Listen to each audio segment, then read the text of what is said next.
ఈరోజు నీకు ఒక్కతేనే కాదు, నీకు బిడ్డల్ని ఇచ్చాడు, ఆడపిల్లల్ని ఇచ్చాడు, మగపిల్లల్ని ఇచ్చాడు, కడుపున పుట్టిన పిల్లల్ని ఇచ్చాడు, అండ్ సంఘం అనే కుటుంబాన్ని ఇచ్చాడు. ఇక్కడ నీకు ఒక లక్ష్యం ఇచ్చాడు దేవుడు. లక్ష్యం గురి. నేను నీకు ఇచ్చిన బిడ్డల్ని యోధులుగా నువ్వు తయారు చేయాలి. ఎవ్వరు తక్కువ ఉండకూడదు. ఒక్కొక్కరు ఒక్కొక్క అస్త్రమై ఉండాలి. సాతాను కోటల్ని కూల్చే ఫిరంగి గుండ్లై ఉండాలి. నువ్వు ఆ విధంగా బిడ్డల్ని తయారు చేయాలి. ఇది నీ కర్తవ్యం, ఇది నీ బాధ్యత అని దేవుడు మాట్లాడుతున్నాడు. మళ్ళీ చెప్తున్నాను, ఒక మొర్దెకాయ అయితేనే ఒక ఎస్తేర్ నీ దగ్గర లేచింది. నువ్వు మొర్దెకాయ కాకపోతే ఒక ఎస్తేర్ నీ దగ్గర నేను ఆశించలేను. రెండవ విషయం. మూడవది, రాజాజ్ఞ బయలుదేరినప్పుడు వష్టికి బదులుగా మరొక స్త్రీని పెళ్లి చేసుకోవటానికి అహస్వేరోషు రాజు ఇష్టపడినప్పుడు రాజ్యంలో ఉన్న కన్యల్ని సమకూర్చారు. అందులో ఎస్తేరు కూడా కొనిపోబడింది. ఇప్పుడు వితౌట్ పర్మిషన్ ఎట్లా తీసుకెళ్తారు? మొర్దెకాయ ఆమోదిస్తేనే తీసుకెళ్తారు. అసలు నన్ను అడిగితే మొర్దెకాయ ఎస్తేరుని పంపాడా లేకపోతే ఆమె వెళ్ళిందా అని మనం ఆలోచించాల్సిన అవసరంలా. అదన కోసం వాళ్ళు ఇద్దరు ఎదురు చూస్తూ ఉన్నారు. ఇద్దరు మామూలు కాదు కదా, ఆ పెంపకం మామూలు పెంపకం కాదుగా. యోధురాలు, మళ్ళీ అందగత్తె, దీనురాలు, లోపల మంచి పరాక్రమం కలిగింది, వివేకవంతురాలు. ఈ భక్తి, ఈ ఫాస్టింగ్ ప్రేయర్, ఈ వివేచనతో నడుచుకోవటం, ఎంత విషయం ఉండి కూడా దీనంగా ప్రవర్తించడం, ఈ స్కిల్స్ అన్నీ ఎలా వచ్చినాయి, ఈ వ్యవహారం అంతా ఎలా వచ్చింది ఆమెకంటే పెంపకం అలాంటిది. మెయిన్ పెంపకానికి నేను ప్రయారిటీ ఇచ్చాను. పెంపకానికే ఈ సరుకు ఎక్కడ తయారైందిరా ఇలాంటి సరుకు అంటే ఆ పెంపకంలో పుట్టింది, ఆ పెంపకంలో పెరిగింది, ఆ పెంపకంలో ఇలా తయారైంది. అది తీసుకెళ్ళారు. ఆమెను కూడా అంతఃపురానికి తీసుకెళ్ళారు. 6 నెలలు ఒకటి, 6 నెలలు ఒకటి, మొత్తం సంవత్సరం రెడీ చేస్తారు ఆమెని. అట్లాగా కన్యలందరినీ రెడీ చేస్తారు. ఇక్కడ 3వ మాట మీకు చూపిస్తాను నేను. ఎస్తేరు గ్రంథము 2వ అధ్యాయము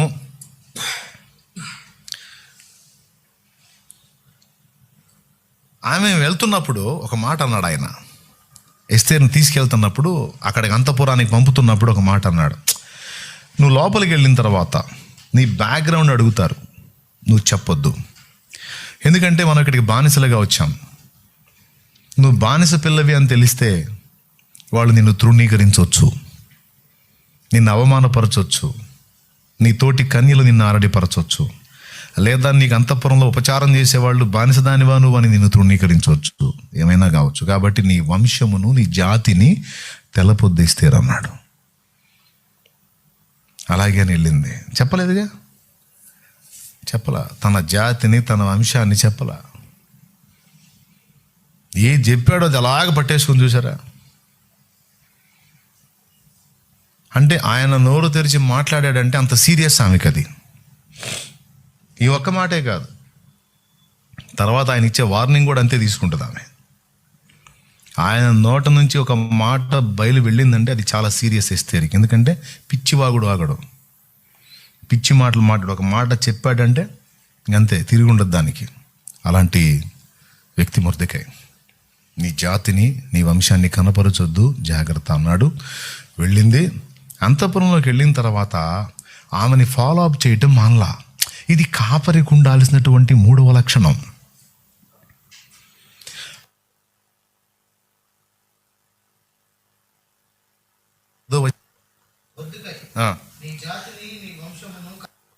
మొర్దెకాయ చెప్తున్నాడు ఎస్తేరుకి, నీ జాతిని, నీ వంశమును నువ్వు కనపరచకూడదు అని ఎస్తేరుకి ఆజ్ఞాపించాడు. చెప్పలేదు. ఓకే. ఎస్తేరు ఎలాగుండెనో అదియు, ఆమెకి ఏమి సంభవించనో అదియు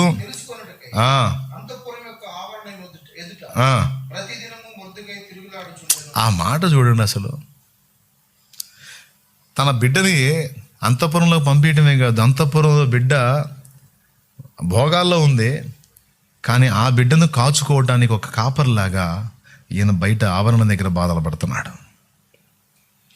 ఆమెకేమవుతుందో, ఆమెకేమన్నా ఇబ్బంది ఎదురైద్దా, ఆమెను ఆమోదిస్తారా లేదా, ఆమెను ఏమన్నా ఇబ్బంది పెడతారా? ఆమె పరిస్థితి ఏమిటి? ఆమె భద్రత ఎలా ఉంది? ఆమె స్థితిగతులు వాకప్ చేస్తా. అంతఃపురంలో ఆమె ఉంటే ఆవరణంలో ఈయన కాపలాగా వస్తున్నాడు, ఆమెని ప్రొటెక్ట్ చేస్తున్నాడు, ఆమెని ఫాలోఅప్ చేస్తున్నాడు. చూడు, నువ్వు ఆత్మీయ బిడ్డల్ని, కుటుంబ బిడ్డల్ని కలిగి ఉన్నావు, ఓకే, వాళ్ళని ఫాలోఅప్ చేస్తున్నావా? నీ దగ్గరకు వచ్చేటువంటి మంద ఎలాగుందో, వాళ్ళ ఎదుగుదల ఎలాగుందో, వాళ్ళ భద్రత ఎలాగుందో, వాళ్ళ సిద్ధపాటు ఎలాగుందో, నీ కడుపున పుట్టిన బిడ్డల్ని అలాగే నీ ఆత్మీయ బిడ్డల్ని ఫాలోఅప్ చేస్తున్నావా? ఓ తండ్రి, ఓ ఆత్మీయ తండ్రి, ఓ ఆత్మీయ తల్లి. చూడు, మొర్దెకై 3వ బాధ్యత. ఆమెకేమి సంభవించునో, ఎస్తేరు ఎలాగుండెనో, 11వ వచనం, ఎస్తేరు ఎలాగుండెనో అదియు, ఆమెకేమి సంభవించునో అదియు తెలుసుకున్నట్టకే అంతఃపురం యొక్క ఆవరణ ఎదుట ప్రతిదిన మొర్దెకై తిరుగులాడుచుండెను. ఇక్కడ గమనించాల్సిన విషయం ఏంటంటే, మొర్దెకై మరి ఇప్పటిదాకా ఆయన దగ్గర పెరిగింది.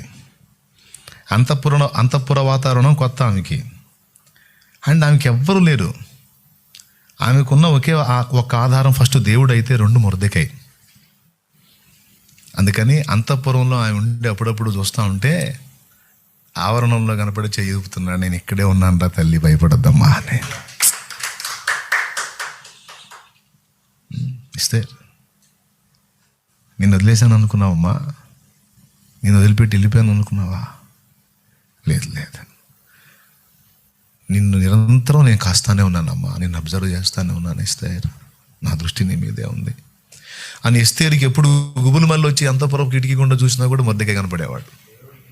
నేను ఇక్కడే ఉన్నానమ్మా, ఇక్కడే ఉన్నాను, ఇక్కడే. సంవత్సర కాలం కనపడడానికి. ఎగ్జామ్ హాల్లోకి వెళ్ళి పాప ఎగ్జామ్ రాస్తుంటే కిటికీ బయట నా నుండి చెయ్యూపినట్టు, నేను ఇక్కడే ఉన్నాను, భయపడొద్దు మా అని. అది ఎంత గుండె ధైర్యాన్ని ఇస్తుందో, ఎంత భరోసాన్ని ఇస్తుందో. అలాగే ఒక కాపరి మందకు అలా ఉండాలి. అన్నా, నా పరిస్థితి ఇలాంటి లేదమ్మా, నేనున్నాను, నా తండ్రి ఉన్నాడు, నేనున్నాను, భయపడకుమా, భయపడకు. అది బాధ్యత, మన బాధ్యత. ఆ బిడ్డను అక్కడ వదిలేసి ఎవడో కన్న బిడ్డలు నాకెందుకు అన్నట్టుగా వదిలేశాడా? గుండెల్లో పెట్టుకొని. ఆమెకేమో లోపల హంసతులిక తల్పాలు ఉండొచ్చు, ఆమెకు అన్నీ ఉన్నాయి, కానీ ఇక్కడ ఆవరణలో, ఇక్కడ రోడ్డు పక్కన వండుకున్నాడు ఆయన. దుమ్ముదుడిలో తిరుగుతున్నాడు, దుమ్ముదుడిలో పండుకున్నాడు. ఎందుకంటే ఏజామున బిడ్డ గుబులు మళ్ళీ వచ్చి చూసిద్దో నేను చేయగొప్పాల. ఇప్పుడు ఎవరు గొప్పతనం మీరు చెప్పండి? మొర్దెకై తక్కువ అంచనా వేద్దామా? చూడు, ఆమె ఎలాగున్నదో 11వ వచనం క్లియర్గా రాశాడు. ఆమె ఎస్తేరు ఎలాగుండెనో, అది ఎంత ప్రేమించాడో చూడండి ఎస్తేరుని. మందని అట్లా ప్రేమించాలి, బిడ్డలను అలా ప్రేమించాలి. నీ బిడ్డల్ని నువ్వు అబ్జర్వ్ చేయాలి. కాపరి, దేవుడు నీకు అప్పగించిన పని చిన్నది కాదు నాయన. ఒక పెద్ద కుటుంబాన్ని నీకు ఇచ్చాడు. 4 పిల్లలు కాదు నాయన, నీకు 2 పిల్లలు కాదు, ఒక బిడ్డ కాదు నాయన, నీకు 50 మంది ఆత్మల్ని ఇస్తే 50 మంది పిల్లలు నాయన. నీకు పెద్ద కుటుంబానికి తండ్రి నాయన, నువ్వు పెద్ద కుటుంబానికి తల్లివమ్మా నువ్వు. ఆమె ఎలాగుండెనో, నా బిడ్డ ఎలాగుందో మీరు చెప్పండి. ఏ తల్లిదండ్రి అయినా హాస్టల్లో చేర్చిన పిల్లల దగ్గరికి ప్రతిరోజు పోయి కనబడతారా? వారానికి ఒకసారో, నెలకు ఒకసారో, కొంతమంది నెలకు ఒకసారి పోతారు. మమ్మీ వారం రావచ్చుగా మమ్మీ అంటే, మాకేం పనులేవా ఏంది, నోరు మూసుకొని సెంటిమెంట్లు తీసి చదువు చూశారు కానీ నెలకు ఒకసారి వస్తున్నాగా అని వార్నింగ్ ఇచ్చి వెళ్తారు. కానీ ఏ తండ్రిని చూపిస్తారో చూపించండి. బిడ్డను హాస్టల్లో చేర్చి సంవత్సరం పాటు ప్రతిరోజు వచ్చి ఆ బిడ్డ ఎలాగుందని ఆ బిడ్డని పరిశీలించుకునే తండ్రిని ఎవరిని చూపిస్తారో చూపించండి మీరు. సాధ్యమేనా? కానీ అక్కడే కాసుకున్నాడు, ఆ వాకిటి దగ్గరే కాసుకున్నాడు. అందుకే అంత ప్రశాంతంగా అక్కడ ఉండగలిగింది. లేకపోతే దిగులేసుకుంటే ముఖం వికారం అయింది కదా. ముఖం వికారం అయిపోతే రాజు ఆమోదించడు కదా. ముఖం వికారం కాకూడదు, ఖుషిగా ఉండాలి, కులాసాగా ఉండాలి, హ్యాపీగా ఉండాలి, ఆనందంగా ఉండాలంటే ఆమెకి మొర్దెకై కనపడాలి. ఇంకెవరు లేకపోయినా పర్లేదు. మొర్దెకై భార్య గురించి కూడా చెప్పాల, స్నేహితురాళ్ళ గురించి కూడా లేదు. చూడు ఎంత కనెక్ట్ అయిందో చూడు, ఆయనకి ఎంత కనెక్ట్ చేసుకున్నాడో చూడు ఆ బిడ్డని. ఆత్మీయ నాయకుడు ఆ విధంగా బిడ్డల్ని వశపరుచుకొని దేవునికి కనెక్ట్ చేయాలి. మొర్దెకై ఉంటే చాలా ఆమెకు భరోసా. అందుకని ఆమెకి ఏమైనా చూడండి, ఆమె ఎలాగుండెను, ఆమెకేమి సంభవించిందో అది తెలుసుకున్నట్టుకై అంతఃపురం యొక్క ఆవరణం ఎదుట ప్రతి దినము అన్నాడు. అది రౌండ్ కొట్టాలా, ఎవ్రీడే ప్రతి దినము. ఎంత రిస్కో చూడండి.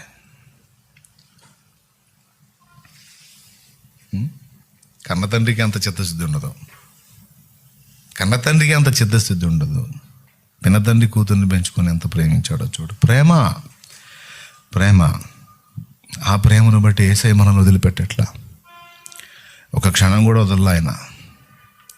మొర్దెకై ప్రతి దినము నా యేసయ్య ప్రతి క్షణం మనల్ని ఫాలోఅప్ చేస్తా ఉన్నాడు. నా తల్లి నన్ను మరచినా, నా తండ్రి నన్ను విడచినా, నన్ను విడువని దైవమా, ఎడబాయని ప్రాణమా, నన్ను విడువని దైవమా, ఎడబాయని ప్రాణమా. అనే టైం మనల్ని అబ్జర్వ్ చేస్తున్నాడు యేసయ్య.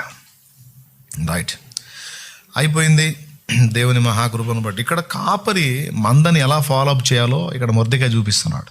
ప్రతి దినము ఆత్మీయ బిడ్డల కోసం ప్రార్థించటం, ప్రతిదినం ఆత్మీయ బిడ్డల కోసం చేతులు ఎత్తటం, ప్రతిదినం ఆత్మీయ బిడ్డల్ని ఫాలోఅప్ చేయటం, ముఖ్యంగా ఆత్మీయతలో దిగజారిన బిడ్డల్ని ఫాలోఅప్ చేయటం, కన్న బిడ్డల్ని ఫాలోఅప్ చేయటం, వాళ్ళని పలకరించటం, ఛాన్స్ ఉంటే వాళ్ళకి కనబడటం అనే ప్రతి కాపరి, ప్రతి నాయకుడు చేయాలి.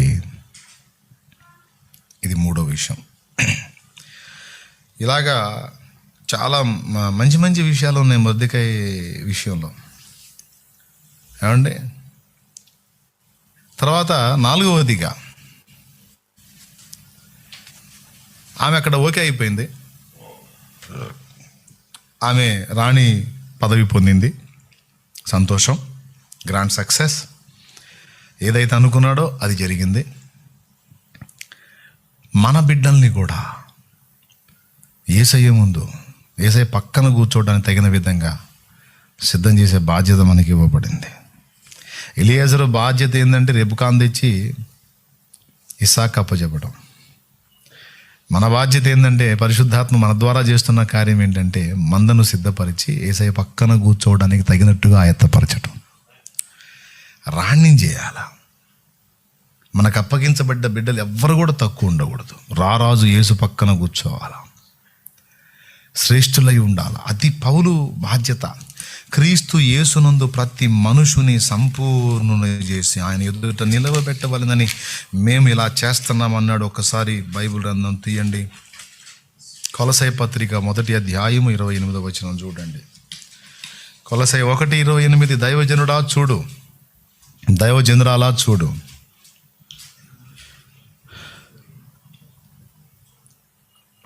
ప్రతి మనుషుని క్రీస్తునందు సంపూర్ణునిగా చేసి ఆయన ఎదుట నిలవబెట్టవలెనని సమస్త విధములైన జ్ఞానముతో, ప్రతి మనుషుని క్రీస్తునందు సంపూర్ణునిగా చేసి ఆయన ఎదుట నిలవబెట్టవలెనని, అది లక్ష్యం. ప్రతి మనుషుడు, మనకు అప్పచెప్పబడ్డ ప్రతి ఆత్మ కూడా సంపూర్ణులై దేవుని ముందు నిలబడాలి. నిలబడాలి అంటే ఎవరు నిలబెట్టాలి? నేను నిలబెట్టాలని, నేను ఇలా నా పరిచర్ని ఇలా జరిగిస్తున్నానని పౌలు మహనీయుడు చెప్పాడు. అంటే ఒక లక్ష్యం ఉంది. మొర్దెకై లక్ష్యం ఎస్తేరును రాణ్యం చేయాలి. పౌలు లక్ష్యం ప్రతి మనుషుని సంపూర్ణుని చేసి క్రీస్తునందు సంపూర్ణం చేసి ఆయన ఎదుట నిలవబెట్టవలనని సమస్త జ్ఞానంతో మేము ప్రతి మనుషునికి బుద్ధి చెప్పుచు, ప్రతి మనుషుని బోధించుచు ఆయన ప్రకటించుచున్నాము. క్రీస్తునందు సంపూర్ణుని చేయాలి, ఆయన ముందు నిలబెట్టాలి. ఆత్మీయ బిడ్డల విషయంలో కూడా మనకి వచ్చిన బాధ్యత ఏంటి? మన బిడ్డలకి చెప్పాలి, బిడ్డలారా మీరు సంపూర్ణులు కావాలి, మీరు ప్రయోజకులు కావాలి, పరిపూర్ణులు కావాలి, మీరు శ్రేష్ఠులు కావాలి, శ్రేష్టమైన అంతస్తులో మీరు ఉండాలి నా ప్రభు ముందు. ప్రభు, నేను నీకు ఇచ్చినటువంటి బిడ్డల్ని, నా బిడ్డల్ని నా కోసం బాగా పెంచావు నా కుమారుడా. వాళ్ళని చెడగొట్టలేదు, పాడు చేయలేదు. నేను ఏది ఆశించి నీకు ఆ మందను అప్పచెప్పాను, అందుకు తగిన విధంగా నా బిడ్డల్ని పెంచావు. బాడా, నమ్మకమైన దాసుడా, దా అని ఆయన దగ్గర తీసుకొని హత్తుకుంటే ఈ జన్మకి అంతే చాలు. ఇంకేం కావాలి? నేను నీకు ఇచ్చింది కొంచెమే అయినా ఆ కొంచెాన్ని నమ్మకంగా నెరవేర్చావు. నేను అనుకున్నట్టుగా నా బిడ్డల్ని సంపూర్ణంగా చేసి నా ముందుకు తీసుకొచ్చావు.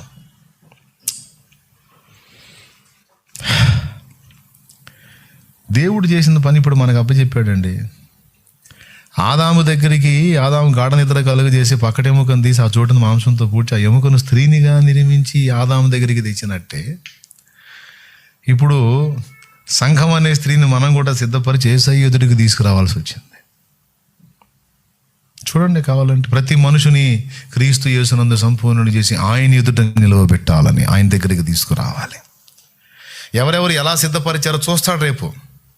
ఎవరికి అప్పచెప్పబడిన మంద ఏ విధంగా తయారైంది, వాళ్ళు ఎంత భక్తిగా ఉన్నారు, ఎంత ఆత్మీయంగా ఉన్నారు, ఎంత త్యాగంతో ఉన్నారు, ఎంత సమర్పణతో ఉన్నారు, ఎంత స్వస్థ బుద్ధితో ఉన్నారు, సత్యం విషయంలో ఎంత రోషం కలిగి ఉన్నారు, ఏ విధంగా ఉన్నారో ఆయన చూసి మెచ్చుకుంటాడు. అగ్ని పరీక్ష ఉంటుంది, అందులో క్వాలిఫై అవ్వాలి. మనం రెడీ చేసిన సరుకు బూడిదైందనుకో, ఎరా ఏదిరా నీ సరుకు అంటాడు. నిలబడిందనుకో అగ్ని పరీక్షకి, బళా దా, అప్పుడు నీ పనికి తగ్గ జీతం ఉంటుంది. కాబట్టి ఇక్కడ మొర్దెకై అనుకున్నట్లే ఎస్తేరు రాణి అయింది. రాణయిందా? అంతటితో ఆగల. ఆ లోపల ఆమె రాణి, బయట కాపలా. అది కూడా భలే ఉంటుందండి. రాణి అయిందిలే, ఇంకా మనకేంది, ఇంక ఇబ్బంది ఏంది అని పోయి బొబ్బోలా మళ్ళీ. అది పాయింట్. నేను అనుకున్నట్టుగా అమ్మాయిని రాణిని చేశాను కదా, ఇంక అయిపోయింది కదా. ఇప్పుడు మీరు పాస్టర్లు అయ్యారు కదా, ఇంకెందుకు మరి నాకు గొడవ ఏముంది, అయిపోయింది, పాస్టర్లు అయిపోయారు, ఇంక మీరు మీరు చావడం వదిలేయచ్చుగా. నేను ఇప్పుడు నా మురిదికే పని చేస్తున్నాను నేను. మీరు అందరూ అంతఃపురంలో రాణిలాగా ఉంటే నేను ఇప్పుడు మళ్ళీ గుమ్మం దగ్గర తిరుగుతా ఉన్నాను.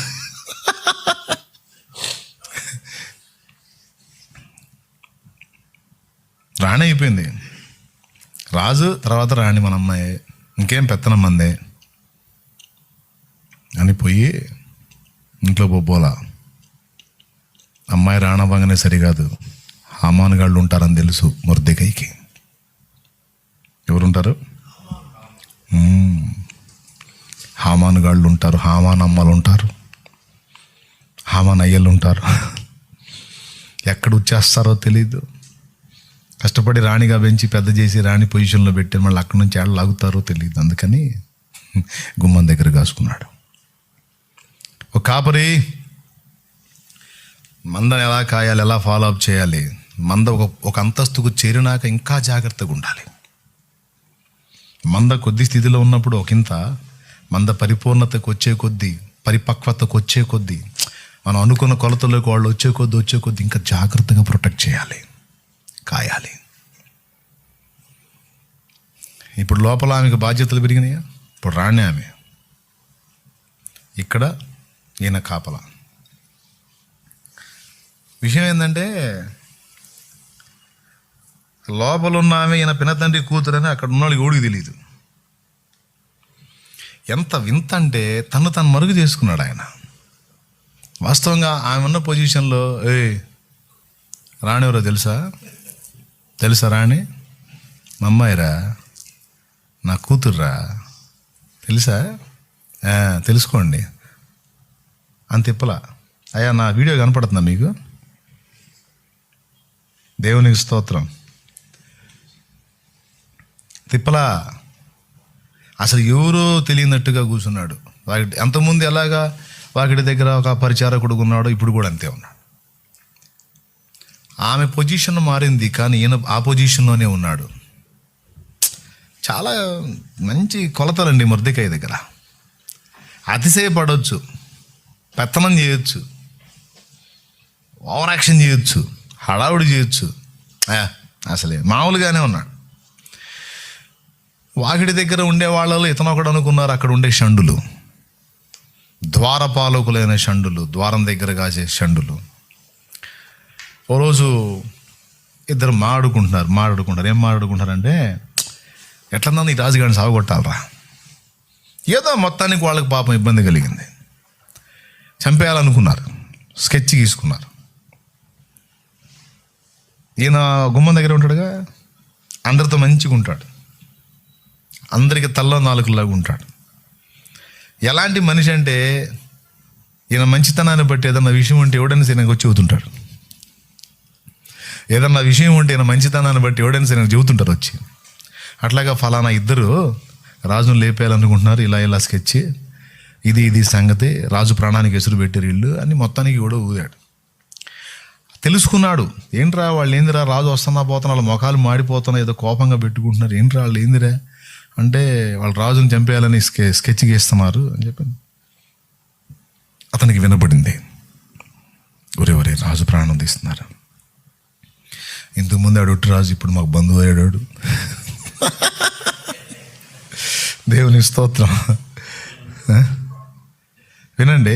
సరే, ఇప్పుడు అహస్వేరోషు ప్లేస్ ఎక్కడ ఉందంటే, ఎస్తేరు సంఘం అనుకుంటే అహస్వేరోషు అన్యుడైనప్పటికీ సంఘాన్ని చేర్చుకున్నాడు కనుక ఆ ప్లేస్ని మనం కాసేపు ప్రభువును పెట్టుకొని ఆలోచించుకుంటే, ప్రభువుకు నష్టం కలిగించాలని అన్యుడైనా క్రైస్తవుడైనా దేవుడు అప్పగించిన అధికారం అయితే ఎవడు పొందలేడుగా. అహస్వేరోషుకి ఆ ప్రభుత్వాన్ని అప్పగించింది దేవుడేగా, అవునా? కనుక రాజు మీద కుట్ర జరుగుతుంది అనేది ఎరిగి ఎట్లన్నా రాజు ప్రాణాన్ని కాపాడాలి. ఒకవేళ ఈ సమాచారం వాళ్ళకి చేరవేయబడిందని వీళ్ళకి తెలిస్తే వీళ్ళు ఇతను అటాక్ చేసే అవకాశం ఉంటుంది. అర్థమైందా?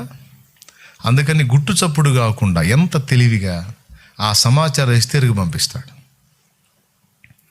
మళ్ళీ ఎస్తేరు మా అమ్మాయిని ఎచ్చులపడడం, తను తాను చూపించుకోవటానికి, అతి చేయటానికి ఎక్స్పోజింగ్ మైండ్ లేదు ఆయనకి.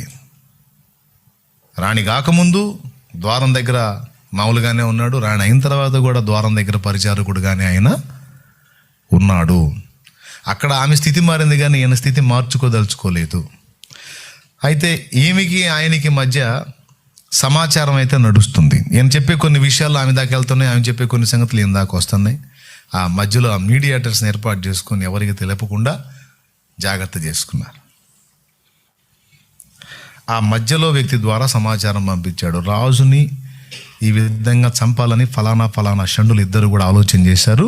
ఈ సంగతి అర్జెంటుగా రాజుకు చెప్పండి అన్నాడు. పూర్తి డీటెయిల్స్ ఇచ్చేశాడు. రాజు సముఖంలోకి వాళ్ళని తీసుకొచ్చి విచారించినప్పుడు, ఎంక్వైరీ చేస్తే నిజంగా బయట పెట్టారు. అప్పుడు వాళ్ళిద్దరిని ఉరి తీస్తాడు. ఈ విధంగా ఎస్తేరుకే కాదు, ఎస్తేరుని రాణిగా స్వీకరించినటువంటి రాజు ప్రాణమును కూడా కాపాడే విషయంలో ఆయన చాలా కీలక పాత్ర పోషిస్తాడు. అంటే తనకు అప్పగించినటువంటి పని, ఇటు కుటుంబం ఇటు సంఘం, ఈ రెండింటితో పాటు ఈ రెండింటిని బ్యాలెన్స్ చేసుకుంటానే దేవుడు అప్పగించినటువంటి ఇతర బాధ్యతల విషయంలో కూడా నమ్మకంగానే ఉండాలి. అనడానికి మొదటికే ఒక అద్భుతమైనటువంటి సాక్ష్యం.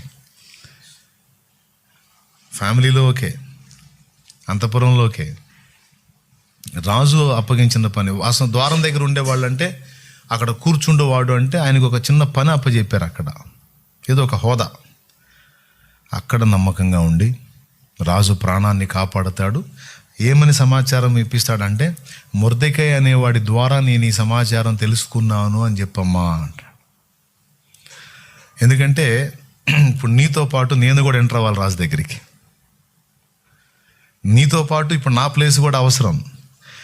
నా పేరిట ఈ విషయం వెళ్ళినప్పుడు నేను కూడా కొంచెం అంతఃపురంలోకి ఎంటర్ అవ్వడానికి నాకు కూడా అవకాశం ఏర్పడింది అని ఎస్తేరును బట్టి గాక. ఇక్కడ పాయింట్ గమనించాలి. ఎస్తేరును బట్టి అంతఃపురంలోకి వెళ్ళొచ్చు, ఎస్తేరును బట్టి గాక. తను చేసినటువంటి కార్యాన్ని బట్టి తనంతట తనకుగా అక్కడ అవకాశం వచ్చేటట్టు మార్గాన్ని రెడీ చేసుకున్నాడు మొర్దెకై. అవునా? రైట్. తర్వాత ఆ పేరు మీదనే ఆ సమాచారం పంపించమన్నాడు. నిజంగా అలానే వెళ్ళింది. తీరా ఎంక్వైరీ చేస్తే నేరం నిర్ధారణ అయింది. వాళ్ళిద్దరిని, ఆ షండులు ఇద్దరిని కూడా ఉరితీయటం జరిగింది. రాజుగారి సమాచార గ్రంథంలో ఇది రాయబడింది. ఓకే, సరే అయిపోయింది. ఎన్నైనాయి? 4 అయినాయి. రాజు ప్రాణాన్ని కాపాడాడు. ఇక్కడ యేసయ్య మహిమను, యేసయ్య పనిని, పరిచర్యను, యేసయ్య రాజ్య విస్తరణను అడ్డగించే దుష్టశక్తులను ఎదిరించి మనం ఆయన పనిని, ఆయన మహిమను, ఆయన రాజ్య విస్తరణను మనం సేవ్ చేసుకోవాలి, కాపాడాలి. ఇది మనకు దేవుడు అప్పగించినటువంటి పనుల్లో మరొకటి. మనం గమనించాలి, కేవలం మనకిచ్చినటువంటి పరిచర్య, మనకిచ్చిన కుటుంబమే కాదు, సార్వత్రిక సంఘమంతా కూడా మన ప్రభువుదే. మొర్దెకై వంగల మొక్కల. ఇది ఎన్నవదా? 5వదా? ఇక్కడ పాఠం ఏంటంటే, లోకములో ఎన్ని అధికారాలైనా ఉండొచ్చు, లోకములో మనుషులు ఎంత గొప్పవాళ్ళైనా అయి ఉండొచ్చు గాక, నేను నా దేవునికే మొక్కి ఆయనకే నమస్కారం చేస్తాను కానీ అన్యమైన దానికి నేను మొక్కను, నమస్కరించను, చెయ్యి చాపను.